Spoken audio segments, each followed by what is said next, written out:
Now it's time to add images to your book.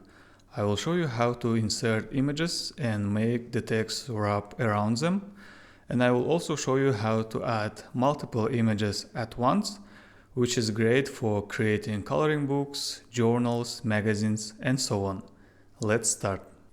And now we will discuss one of the most interesting parts in book formatting and book design, the images. How we insert images, how we work with them, how we flow text around it, and so on.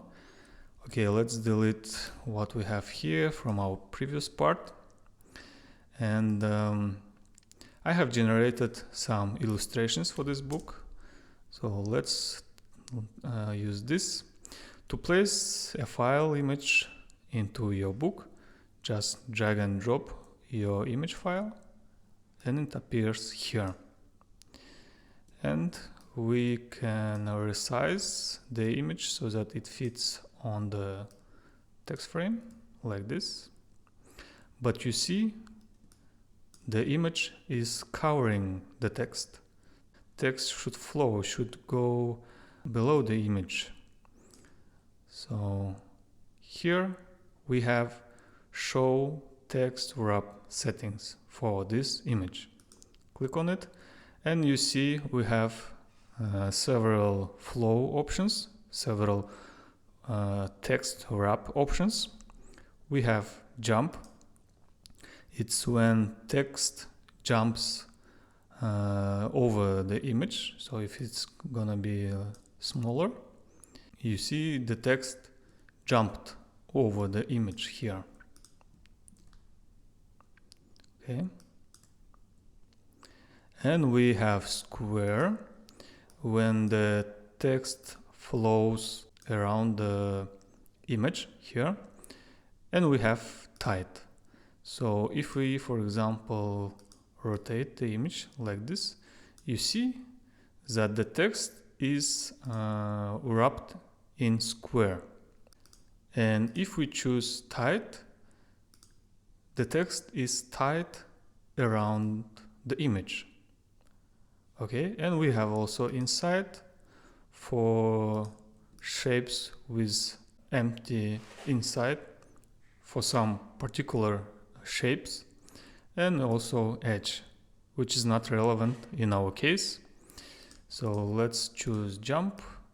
We can move it here like this. Okay, and you see the best approach is when the image placed exactly on the baseline. So we can crop this image, use this tool, vector crop tool, and you see we can crop it. Let's crop it to the first baseline. Now it looks like this, much better. The image ends on the one baseline and the next baseline is occupied with text. Okay, great. Another option, if the image is placed something like this, not on the full width of the text frame, and here we should choose square. And you see the text on the right side is too close to the image.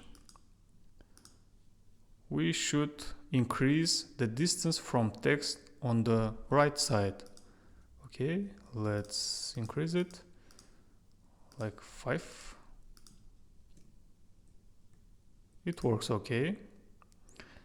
And also we can make this text not as a horizontal but as a vertical, so we can change its format.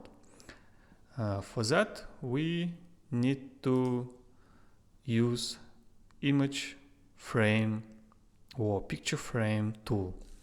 So let's delete this. Let's use picture frame tool. It works exactly as a text frame. It withholds the image inside it. Text frame contains the text inside it, and the picture frame contains picture. Okay, and we can drag and drop our image inside this, and it's placed here. If we click once, we select the picture frame. If we click twice, we select our picture inside this frame. Okay, let's click once and choose our wrap settings like this. Cool, looks much better.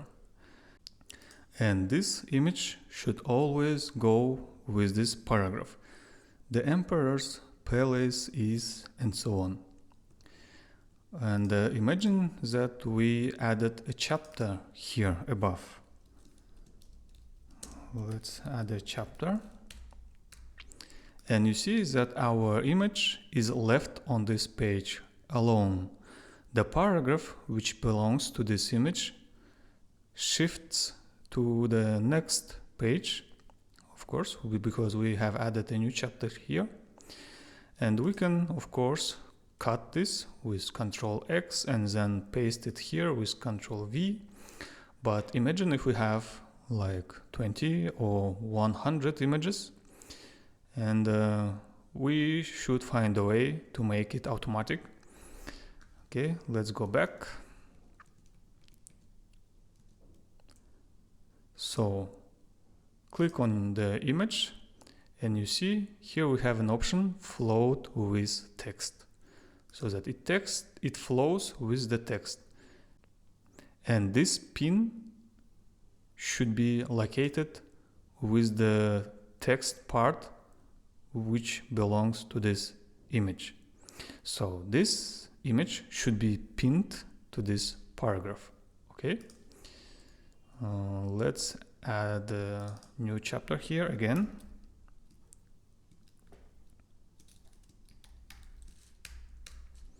And you see that now our image floats with the text.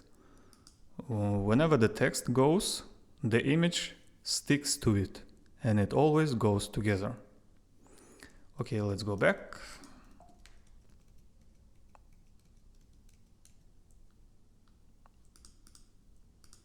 This is how we insert the image, the basic way.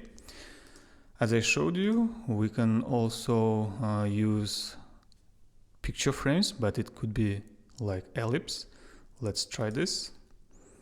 Let's draw an ellipse here, and let's put our picture inside this. Okay, like this. And let's wrap the text around it. So if we choose square, you see the text is square around it. But we should choose tight, and it perfectly flows the picture frame. It flows in this shaped, in this curved way. We can add 5 millimeters at the bottom, so that we have 5 millimeters on all sides. Let's just adjust it a little bit, like this. Okay, looks nice. Another option, for example, let's imagine that we want to add our image on whole spread on 2 pages, but it should look like a wave or something. I want to show you what I mean here. So for example, let's insert our illustrations again, and it should be placed on both pages like this. Okay, and I want this picture go like a wave, so I want to cut it. For that I can transform it to curves and edit the outline of this curve. Okay, great, like this, and maybe one pin here. And if you double click, you see these nice arrows here, which you can adjust so that it makes a nice curve.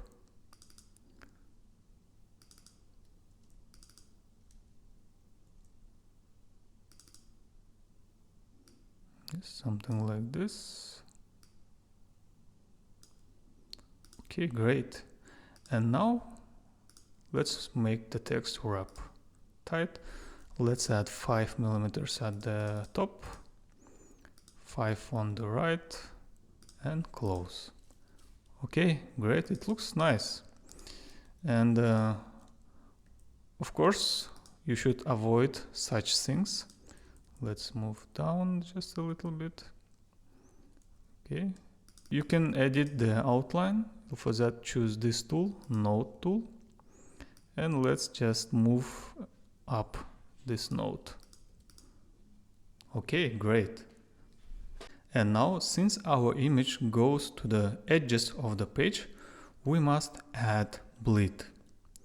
So let's go to document setup and go all the way down to bleed, turn it on. For Amazon, we need 3.2 millimeters bleed from all sides. So let's turn this on, and 3.2 millimeters on outer side, 3.2 millimeter on the top, and 3.2 millimeters at the bottom. Okay. And now we see this line here. It is bleed. The bleed is the additional area around the page that extends over the edges of the page, and the image will be printed on it. So why do we need bleed? Probably you noticed that when you try to print a whole page image or a photograph with your printer in office or at home, you see that there is always a frame, white frame around the image, although you wanted to print it on like a whole page image. But the thing is that printers cannot print on all the page. They print only on specific parts on the page, and there is always a frame, a white frame, unused frame at the edges of the page. So when we add bleed, the image will be printed 3.2 millimeters away from the original page trim size. So currently we have 5.5 inches width, and the image will go 3.2 millimeters away this trim size. And then when printed, the page will be cut here, which leaves us perfect full page image here. I hope this makes sense. If you are struggling with formatting, if you have some issues with your bleeds, with images and so on, and if you want to discuss this with me, I have some spots in my calendar for a Zoom call. The link is in the description. You are always welcome to save your time, and I will meet you on Zoom. Okay, let's continue. So just remember, whenever we want to place a full page element like image, illustration, or any line, we always want to add bleed. For Amazon, it's 3.5 millimeters, but usually for other platforms and printing houses, it is 3 millimeters. The same thing with changing the shape of the image. You can do the same with the picture frames. Okay, it works the same. There is also another way to wrap the text around the images. So let's use this image. This image, as you can see, has white background. Yes, and I want the text wrap exactly around the illustration. I don't want to wrap it around the background. So let's wrap this text like, let's say it's tight. And you see that the text flows around the picture. Yes? For that we can use Edit Wrap Outline tool. We do not edit the image, we do not edit the shape of the outline of the image, we just edit the outline of the wrap. Okay, select this, and you see that we can change how this works. But why the text is not working here? Because we need to place our text behind the master page, behind the text here. Okay, now it works. Let's continue. Let's click here. So I want to wrap it like this, add another node here. Oops. So something like that. And another node here. Something like that. And I want text to flow on the spine of the man. So let's add another node. We can move this one here.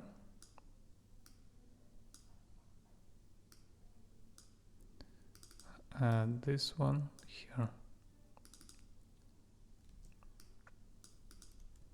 Great, it looks perfect. But you see, try to avoid narrow columns because the text in this case is not formatted correctly on the narrow column. So let's move the illustration. So you see, you move the illustration, but you also move the wrap outline. Like this. Move it a little bit down. Or maybe we can shrink it here. Yes, this works fine. Maybe even more, a little bit. Great. You see how beautifully and easily we can place text inside Affinity. Now let's look how we can place images on a whole page. Let's delete this one. It's the same with picture frame. We should insert the picture frame on the whole page, including the bleed, like this. And then drag and drop your image inside the image frame.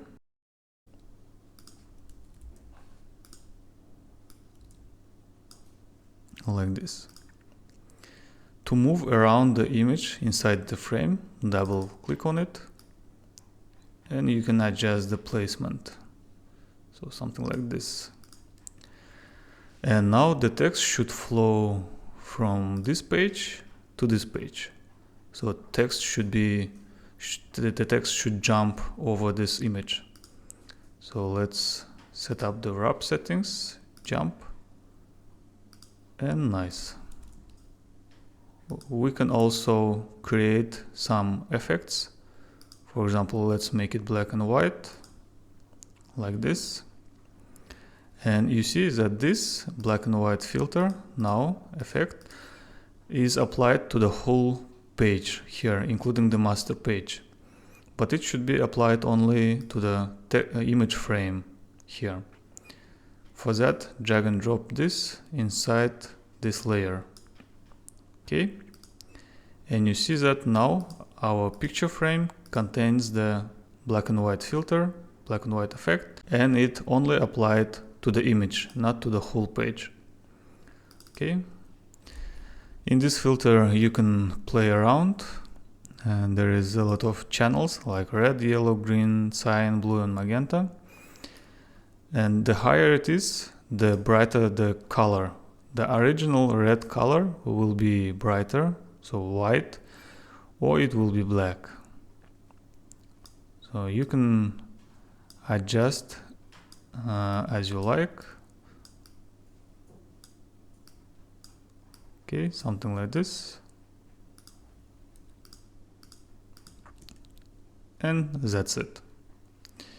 We can do something different. So let's delete this. Let's insert a rectangle shape above it, and let's change the color. So for example, green, like this. And now we can change the blending mode. You see, we can control how image and this green rectangle blend with each other. we can set to color. And if we want all our images inside the book to have the same tint, so for example the green tint on it, we can work like that. We can place another image here and place the green frame above it and apply the blending mode. And all our images will have similar look, similar style. Okay, let's delete this. Let's look how we can place multiple images inside the book. For example, if we have a coloring book and 100 or 50 images, and doing it manually one by one will take a lot of time. So let's create a new file. Page width, let it be by 10 inches. And it should be a multiple page. Okay, let's make it 3. And bleed, as you remember, we should have 3.2 on all sides except the inner bleed. Okay. And I have a coloring page, images here, which I want to place inside the book, but only on the right side pages. Okay. For that, we should create a new master page, or we can set up the master page when we create the document. Now here on the master page we should insert the picture frame like this. Okay, and apply this master frame. Okay, and we should place all the images on the right side, so that when this page is colored with pencil or watercolors, the next left side page, so the back side page of this, will be painted as well, will be dirty, so we should keep this empty. Okay, now we use place tool, and this is our coloring book pages. Select everything, open, you see here. Also select everything here and just place on the first frame. You see now? All images are placed automatically on the right side. If you have a lot of them, it's very useful and easy to work with. And there is also one more feature here. So for example, let's say that we want to have several images on our page like this.